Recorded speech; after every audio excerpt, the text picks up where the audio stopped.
England. Let's get into this weekend's games, transfers, and so much more. Here's your England table. Top of the table right now is Manchester City, followed up by Tottenham, Liverpool, and West Ham. Round out your top four. Arsenal in fifth. Man City have not lost a game this season. Not good for the rest of EPL. You don't want City to get a big start. We know that they always end the season extremely strong. Last season, they won like the last 10 of 12 games, 10, 11 games, something like that. If that happens again, you're not going to catch them, especially since they already have a 2-point advantage over second place Tottenham.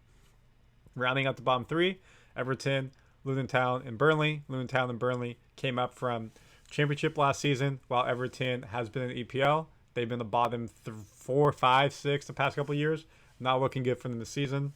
They tied Sheffield United 2-2. We'll dive into some of the scores for you. On Friday, West Ham beat Luton Town 2-1. On Saturday, the big game, Everton finally scored goals this season to make it 2-2 against Sheffield United. Chelsea lost to Nottingham Forrest 0-1. They looked like the same old Chelsea of last season. Man City thrashed Fulham 5-1, which was a big setback for Fulham, trying to compete for Champions League or Europa League this year. Brighton thrashed Newcastle 3-1. Newcastle don't look like the same team of last year, even with the investments that have come in over the summer. They got to figure this out, especially if they're in the group of death for Champions League. It's going to be rough.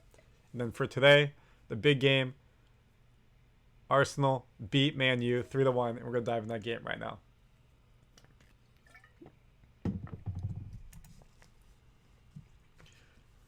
Man U went up 1-0 in the 27th minute. This was 100% against the run of play. They did not, I guess, deserve the goal. Arsenal had the possession. Arsenal should have scored. The Havertz missed a sitter. He's not playing well since his move to Arsenal from Chelsea. Odegaard scored a minute later to get the goal back to tie it 1-1. And basically the game was 1-1 the rest of the game. Very midfield-esque game. And then we're going to show you what happened. 87th minute. Man U's in the black and white. Arsenal's in the red. You can see right here, Man U's about to get a breakaway. Guy in the middle is running through. He gets the breakaway on goal. Puts it away to make it 2-1. You think Man U's going to win the game. Unfortunately, they call this offside by the slimmer of someone's shoulder. He lost. And because he lost the offside challenge, now it's 1-1. 95th minute in extra time. 8 minutes of extra time. Corner kick. Ball falls to Rice. Arsenal's big signing over the summer. $100 million plus. Puts the ball away. Deflection off of Johnny Evans, who came back into the team. Signed with Man U 7 years after last playing for them. They have a lack of players on defense because they have injuries. They signed him. The team ended with Harry Maguire and Evans playing. Not who you want to win the EPL. And Rice gets his goal. He gets his moment in an Arsenal jersey. First couple games. Arch rival at home. He gets his moment. And this will only propel him and Arsenal to bigger and better things. But not to end there. A couple more minutes of stoppage time was added because of the celebrations.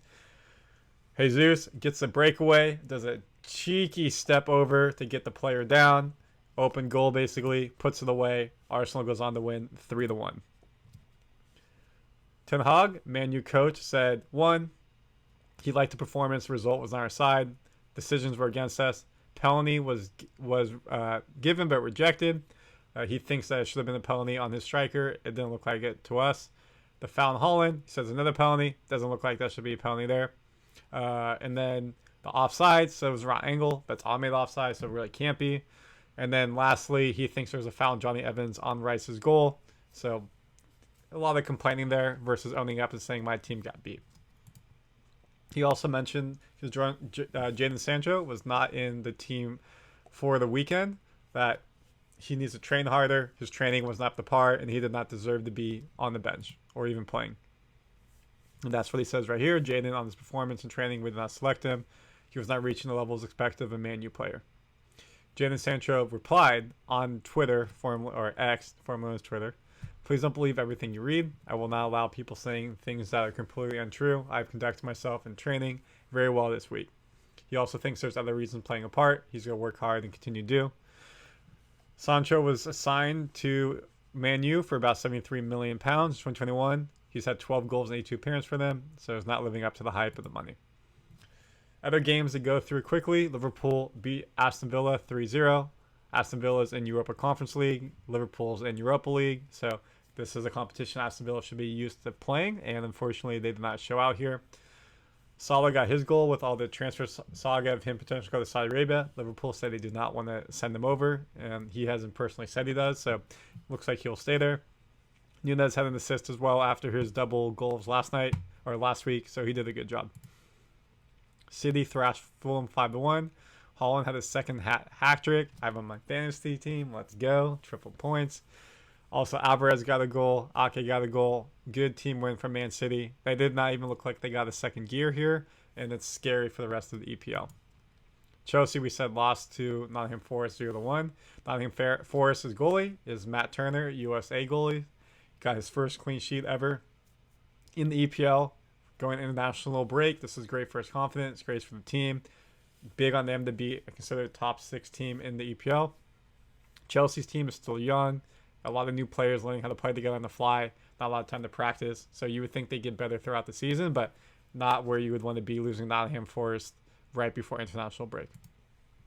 And then a couple other keynote achievements for you. Brighton and Hobavian. Ferguson got a hat trick, 3 goals. He's under 20 years old. Chelsea sold him to Brighton, and now he got a hat trick. And you bought a bunch of players. Was it right to sell him? Not a good move there. Again, Newcastle not looking like the Champions League team that they are right now. And then for Tottenham, Son, also my fantasy team, got a hat trick as well. Tottenham win 5-2. They beat Burnley, newly promoted, and they're looking good with their new coach, Ange. Really looking attacking and fierce versus playing defensive football. So here's your table again, so you can take a look after seeing all the scores. Let's look at some of the stats. Haaland has the most goals in the EPL with 6. Ferguson has 4 after his hat trick pushed him up the table.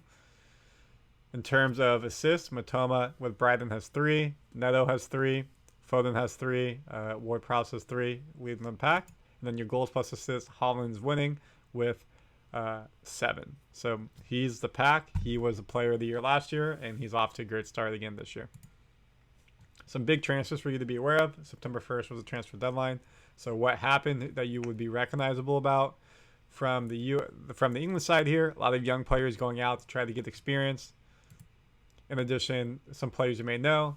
Alex Iwobi going from Everton to Fulham. He never really hit his stride at Everton after leaving Arsenal. Now he's going to Arsenal's rival Fulham for a $26 million contract. We'll see how he does there. Hopefully he can pick it up. They could use some attacking help. And Divock Origi is coming back to the EPL. He was in Liverpool, helped them win Champions League. They now sent him to Milan. He wanted more playing time. He did not get the playing time there. Coming back to Nottingham Forest on loan. This will be big for Nottingham Forest. Help them up front, score some goals. Other players may recognize Mason Greenwood. You may know him as a former Man U player. He got in trouble with sexual assault. The charges got dropped, but it looks like he still did it. There's video showing he did it. The reason why he got dropped is the person he did it to, which is also his baby mama, said she won't testify, so technically they can't press, unfortunately. He's moving out to Spain, need to go to England and rebuild himself up. We'll see how that goes. Rob Holding, Arsenal defender for quite a while, is going to Crystal Palace. Just for you to be aware of. João Cancelo is leaving Man City to go to Barcelona. And some more transfers as well. And finally, some more transfers. Ansu Fati is leaving Barcelona to go to Brighton. He never really hit stride there. He's still below 21. He was supposed to be the next Messi for Barcelona. So we'll see if he can revitalize his career at Brighton. And some more transfers. Again, September 1st was the last day, so a lot of transfers going through. Dean Henderson, goalie, going from Man U to Crystal Palace is a big name here.